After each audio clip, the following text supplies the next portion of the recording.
जहां ये कुंभ जिस स्थान पर संगम है, 3 नदियां मिलती हैं, गंगा, यमुना, सरस्वती। हमारी यही कामना है कि सौहार्द, सद्भावना और सहनशीलता बनी रहे। महाकुंभ के आयोजन में ये पौराणिक है कि बिना बुलाए और अपने आप सब लोग आते हैं। अपनी व्यक्तिगत आस्था है उनकी सबकी। आज हमें भी मौका मिला है। मैं आज महाकुंभ में स्नान कर करके जा रहा हूं। मैंने 11 डुबकी लगाई हैं। सर, योगी जी ने कहा यूपी का बंटवारा नहीं होना चाहिए, क्या कहेंगे आप? देखिए, बंटवारे और नकारात्मक राजनीति के लिए जगह नहीं है। आज कुंभ का तो यही संदेश होना चाहिए, सकारात्मक संदेश होना चाहिए। और आज के दिन यही संकल्प हो कि जब कभी भी हमें याद आए कुंभ, तो हमें सौहार्द, सद्भावना और सहनशीलता हमेशा बनी रहे।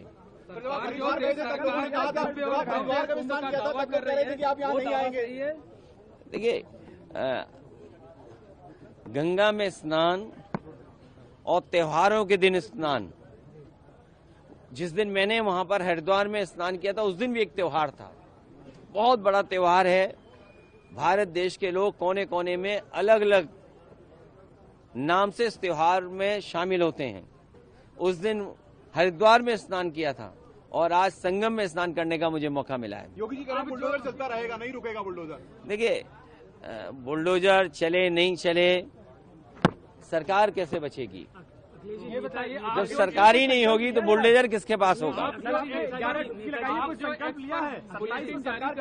संकल्प यही है कि सौहार्द बना रहे, सद्भावना बनी रहे, सहनशीलता हो, और जो भी स्नान हो सहनशीलता के साथ स्नान होना चाहिए। ये सरकार के लोगों को कोई स्पोर्ट्स इवेंट नहीं बनाना चाहिए इसको। ये आप जो एक्सपर्ट बुलेटिन जारी करते हैं, अब वो आगे जारी होगा या अब खत्म होगा? आपने आके व्यवस्थाओं को देख लिया है? देखिए,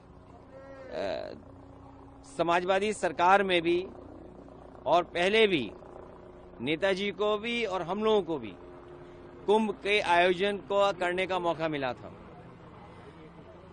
जो उस समय कुंभ हुआ था, कम संसाधन में सरकारें अलग अलग थीं।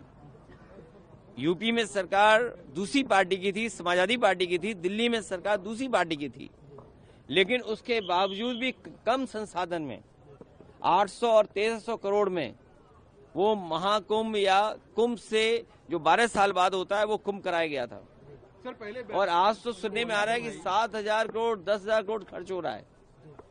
अगर यहाँ लोगों को असुविधा हो रही है चलने के लिए, मैंने खुद अपनी आंखों से देखा है कि बुजुर्ग, जो महिलाएं हैं, जो पुरुष हैं, वो कितनी दूर से चल करके आते हैं। अगर आप कुंभ में इतने 1,000 करोड़ रुपए खर्च कर रहे थे तो कम से कम बुजुर्गों के लिए कोई ऐसी व्यवस्था होती जो बुजुर्गों को ज्यादा पैदल नहीं चलना पड़ता। और फिर जैसे हम हैं वीआईपी या और हैं वीआईपी या और सम्मानित लोग जब आए तो कम से कम व्यवस्था ऐसी होनी चाहिए, पूरे कुंभ को पता लगे कि हाँ, आज कोई वीआईपी आया जिसकी वजह से ये व्यवस्थाएं बहुत अच्छी चल रही हैं। मतलब आप डुबकी लगाकर भी निशाना साध रहे हैं? नहीं, देखिए, डुबकी लगाकर भी सियासी निशाना साध रहे हैं। अरे भाई, ये बताओ, माँ गंगा के किनारे लोग झूठ बोल रहे हैं। और मैं तो आपसे कहूंगा, देखिए, माँ गंगा के किनारे न जाने कितनी बातें कही जा रही हैं, वो क्या सच हैं? लेकिन अगर आयोजन 1300 करोड़ में अच्छा हो सकता है, 800 करोड़ में अच्छा हो सकता है, तो 10,000 करोड़ में, 7,000 करोड़ में कितना अच्छा हो सकता है।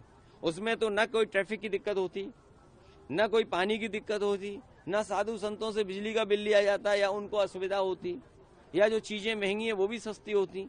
अरे, इतना कुछ हो सकता था 10,000 करोड़ में।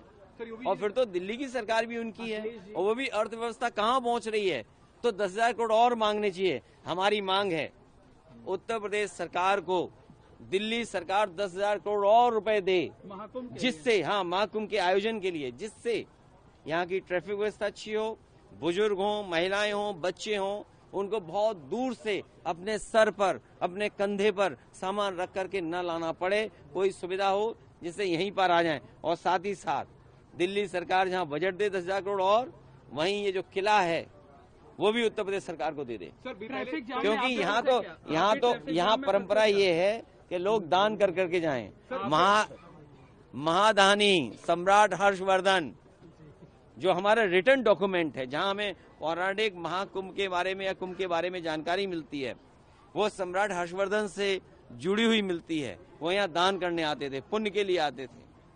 हम भी आज आए हैं, डुबकी लगाए हैं, सौहार्द हो, सद्भावना हो, सहनशीलता बनी रहे, लोगों की खुशहाली हो, जनता का कल्याण हो, हमारा देश तरक्की करे, समाज आगे बढ़े, हमारा गणतंत्र मजबूत हो, ये सब चीजों को लेकर के यहाँ पर नेताजी की जो